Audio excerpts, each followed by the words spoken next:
जिस तरह से जंतर मंतर पर मध्य प्रदेश के भी तमाम युवाओं ने, छात्रों ने लाठी खाई, तो उनका आपको मजाक बनाने का कोई हक नहीं मांगनी पड़ेगी। तो यहाँ कैलाश विजयवर्गीय पलटकर क्या कहते हैं, वो कहते हैं कि भाई देखिए, अगर पेपर लीक हुआ था तो पेपर तो हो गया, अब कौन। मध्य प्रदेश में बीजेपी मंत्री कैलाश विजयवर्गीय हमेशा अपने बयानों में घिर जाते हैं।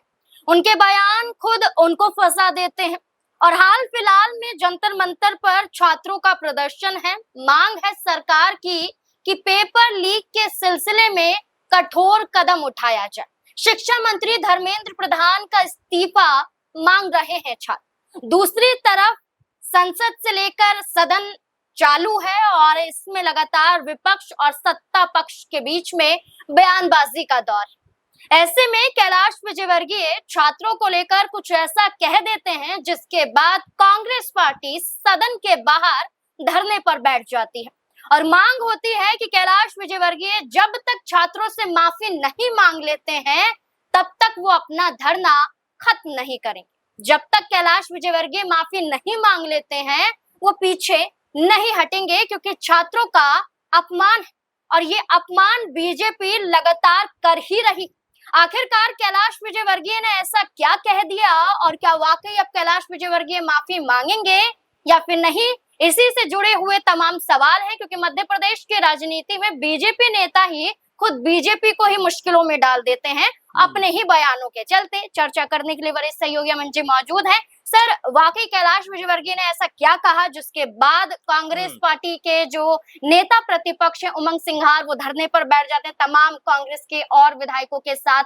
दूसरी तरफ जो मांग है जंतर मंतर पर, क्या दूसरी वार्ता की जो बातचीत की गई है तो क्या वो संपन्न हो पाएगी और क्या उसमें कोई नतीजा निकल पाएगा, क्या लगता है आपको? देखिए, बिल्कुल जाहिर बात है, शुरुआत में आपने जैसे कहा कि कैलाश विजयवर्गीय हमेशा अपने बयानों के जरिए चर्चाओं में रहते हैं और यहाँ पर भी जो छात्र धरना कर रहे हैं उनको लेकर जिस तरह के शब्द उनके थे उस पे कांग्रेस पार्टी के नेताओं को, विधायकों को घोर आपत्ति थी और जिस तरह से देखा गया कि तमाम जो विधायक थे वो इसका विरोध करते हुए भी दिखाई पड़े और उसके बाद में कैलाश विजयवर्गीय बाकायदा वहां पर आते हैं, बातचीत करते हैं कि भाई ऐसा मैंने क्या कह दिया। तो तमाम लोग कहते हैं कि देखिए, नीट एग्जाम में जिस तरह की धांधली हुई, जिस तरह से पर्चा लीक हुआ, जिस तरह से तमाम छात्रों ने अपनी जान दे दी, तो ऐसे में उनको लेकर आपको संवेदनशील होना पड़ेगा। जिस तरह से जंतर मंतर पर मध्य प्रदेश के भी तमाम युवाओं ने, छात्रों ने लाठी खाई, तो उनका आपको मजाक बनाने का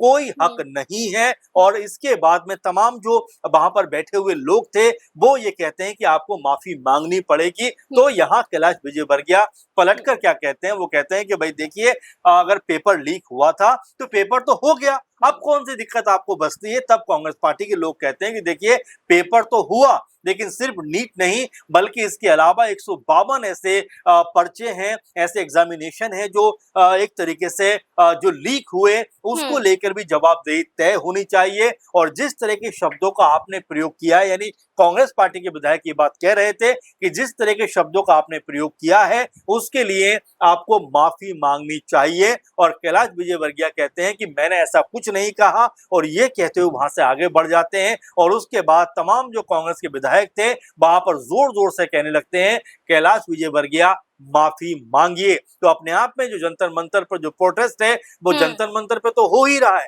लेकिन बाकी तमाम राज्यों में भी इसकी जो पकड़ है वो मजबूत होती हुई दिखाई पड़ रही, क्योंकि कल ही कांग्रेस पार्टी की तरफ से राहुल गांधी, प्रियंका गांधी और तमाम जो उनका पूरा कुनबा है वो पीएम आवास के थोड़ा पास में ही एक बड़ा प्रदर्शन कर। और उसके बाद संसद में भी हमने देखा कि जिस तरीके से विपक्ष जो है वो इस मुद्दे को उठाता हुआ दिखाई पड़ा। उसके बाद सरकार भी दबाव में आई और यहाँ पर देखा गया कि सरकार की तरफ से कहा गया कि भाई हम चर्चा के लिए तैयार हैं। तो जाहिर बात है कि यहाँ पर अब जो नीट का जो मुद्दा है ये बड़े लेवल पर आ गया। वैसे में सरकार और विपक्ष जो है वो पूरी तरीके से आमने सामने तकरार की स्थिति में है। अब ऐसे में सरकार क्या फैसला करती है ये आने वाले दिनों में देखने वाली बात होने वाली, क्योंकि धर्मेंद्र प्रधान का इस्तीफे को लेकर अभी भी जो विपक्षी दल है पूरी तरीके से मुखर है। और ऐसे में धर्मेंद्र प्रधान क्या जो शिक्षा मंत्री अपने पद से इस्तीफा देंगे और कैलाश विजयवर्गीय जिस तरह से इस मुद्दे को बेहद हल्का फुल्का बता रहे हैं क्या ये मुद्दा अब बीजेपी के ऊपर भारी पड़ता हुआ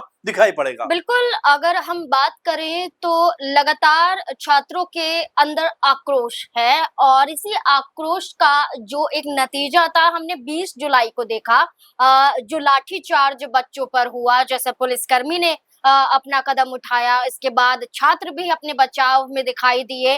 सर, जैसे ही ये कहा गया कि खुद कांग्रेस पार्टी की तरफ से कहा जा रहा है कि कैलाश विजयवर्गीय ने सदन के अंदर ये कहा कि जो छात्र हैं वो कीड़े हैं, राष्ट्रद्रोही हैं, ऐसे शब्दों का इस्तेमाल उनके जरिए जी। किया गया। लेकिन वो खुलकर वीडियो में ये कहते हुए भी नजर आए, जैसे आपने कहा कि उन्होंने कुछ कहा ही नहीं है, जी। क्यों आप इसको हवा देने की कोशिश कर रहे हैं। जी। लेकिन छात्रों के अंदर इतना गुस्सा भरा कि वो इंदौर में कैलाश विजयवर्गीय के खिलाफ ही प्रदर्शन करने उतर जाते जी। हैं, उनके घर के अंदर तक घुस जाते हैं, 2 छात्रों को गिरफ्तार भी कर लिया जाता है।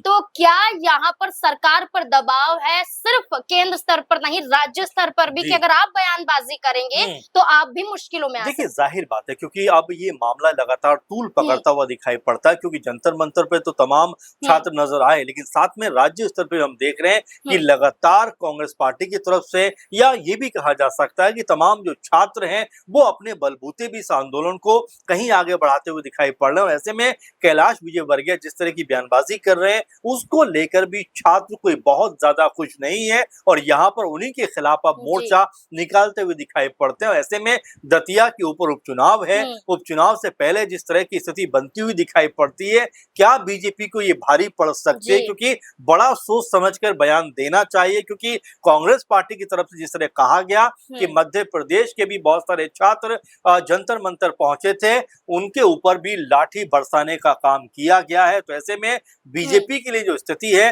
नाजुक स्थिति, और ऐसे में जो बयानबाजी है बहुत सोच समझ के करनी चाहिए, क्योंकि ये बयानबाजी आपके ऊपर कहीं भारी ना पड़ जाए। क्योंकि दतिया के ऊपर उपचुनाव है, बांकीपुर पे उपचुनाव है, गुजरात की एक सीट के ऊपर उपचुनाव है, उससे पहले अगर इस तरह की बयानबाजी होगी तो जैसा लगातार देखा जा रहा है कि छात्र नाखुश हैं, तो इसका चुनाव के ऊपर भी असर पड़ता हुआ दिखाई पड़ सकता है। बिल्कुल, आपने कहा कि उपचुनाव है और मध्य प्रदेश में दतिया विधानसभा सीट पर उपचुनाव है। तो क्या लगता है, क्योंकि जब से ये हम प्रदर्शन देख रहे हैं तो अब नरोत्तम मिश्रा भी दतिया पर नजर नहीं आ रहे हैं, वरना शुरुआत में सबसे पहले उनका ही चेहरा नजर आया। कैलाश विजयवर्गीय को प्रचारक बना रखा है, वो भी दतिया पर नजर नहीं आते हैं। लेकिन कांग्रेस पार्टी की तरफ से हम देखें तो जीतू पटवारी हो या फिर अवधेश नायक हो या कांग्रेस के बड़े चेहरे हो, वो खुलकर प्रचार प्रसार कर रहे हैं। हाल फिलहाल में जीतू पटवारी को ट्रैक्टर चलाते हुए खेत में देखा गया, यानी कि वो एक संकेत, यहाँ संदेश किसानों को लेकर देना चाहते हैं। तो आप क्या देखते हैं कि दतिया में कांग्रेस पार्टी का लगातार पहुंचना और बीजेपी की तरफ से कैलाश विजयवर्गीय का ना पहुंचना, नरोत्तम मिश्रा का अब गायब हो जाना, और यहाँ अगर हम बात करें आशुतोष तिवारी की, उनको लेकर जनता के बीच में ये माहौल बनना कि उन्हें पहचाना ही नहीं जा रहा है, क्या और असर पड़ेगा? देखिए, बिल्कुल इसमें कोई दो राय की बात नहीं है कि दतिया सीट की अगर बात करें तो बिल्कुल यहाँ पर बीजेपी जिस उत्साह में दिखाई पड़ रही थी, वो उत्साह कहीं ना कहीं ठंडा होता हुआ दिखाई पड़ता है, क्योंकि आशुतोष तिवारी के समर्थन में अब तक कोई बीजेपी के बड़े चेहरे दिखाई नहीं पड़े। यहाँ तक कि जो नरोत्तम मिश्रा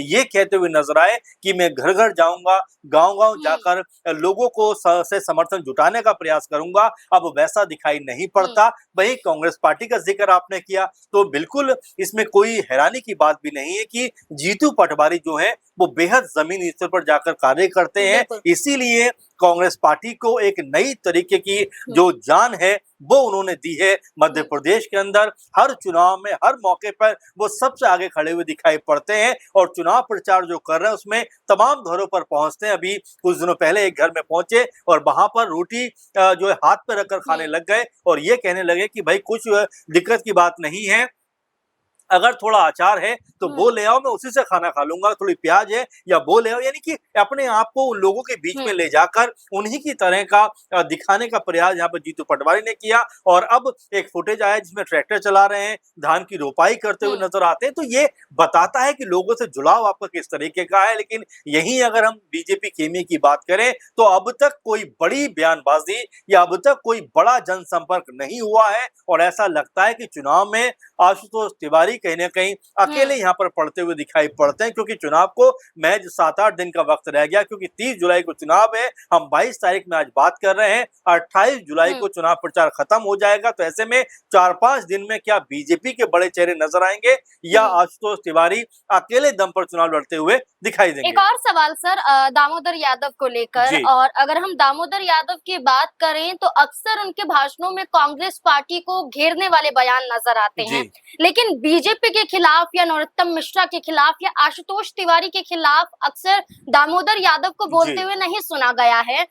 तो क्या देखेंगे कि क्या वो अपने आप को इस सीट पर जिता पाएंगे, क्योंकि चंद्रशेखर आजाद की पार्टी से उतरे हैं और यादव समुदाय का बहुत बड़ा फैक्टर इस सीट पर नजर आता है। लेकिन बीजेपी के खिलाफ बयानबाजी ना करना, लेकिन घनश्याम सिंह के खिलाफ लगातार बयानबाजी करना क्या बताता है? देखिए, पहली बात तो ये है कि दतिया चुनाव में जिस तरह से दामोदर यादव की एंट्री होती है, उसको लेकर कांग्रेस पार्टी के बहुत सारे नेता ये कहते हैं कि भाई दामोदर जो है वो बीजेपी के कहने पर यहाँ पर उतरे हैं ताकि वोट काट सके। और ये सवाल जब दामोदर यादव से पूछा जाता है तो भड़क जाते हैं, कहते हैं कि भाई क्या वोटरों पे हक सिर्फ कांग्रेस पार्टी का है? क्या कांग्रेस पार्टी के बाप की बपोती है? इस तरह के शब्दों का इस्तेमाल करते हुए दिखाई पड़ते हैं। और यहाँ पर अगर समीकरण को देखें तो जिस तरह से आपने भी कहा कि देखिए नरोत्तम मिश्रा को लेकर वो ये कहते हुए नजर आते हैं कि उनसे मेरी बातचीत होती रहती है, कई दफा उन्होंने मुझे फोन किया, मेरी तबीयत खराब थी तब मुझसे हालचाल पूछा। यानी कि ये बताने का प्रयास करते हैं कि बीजेपी नेताओं के साथ में उनकी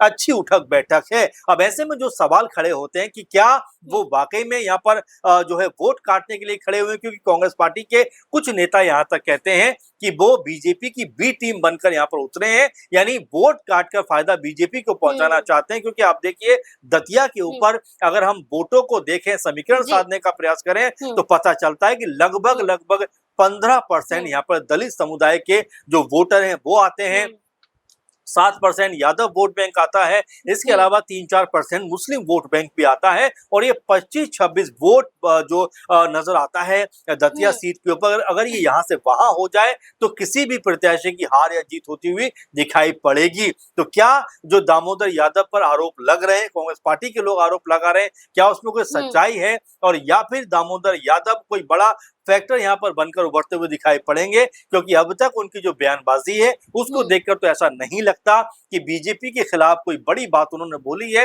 वो कांग्रेस पार्टी पे ही हमलावर लगातार होते हुए दिखाई पड़ रहे हैं।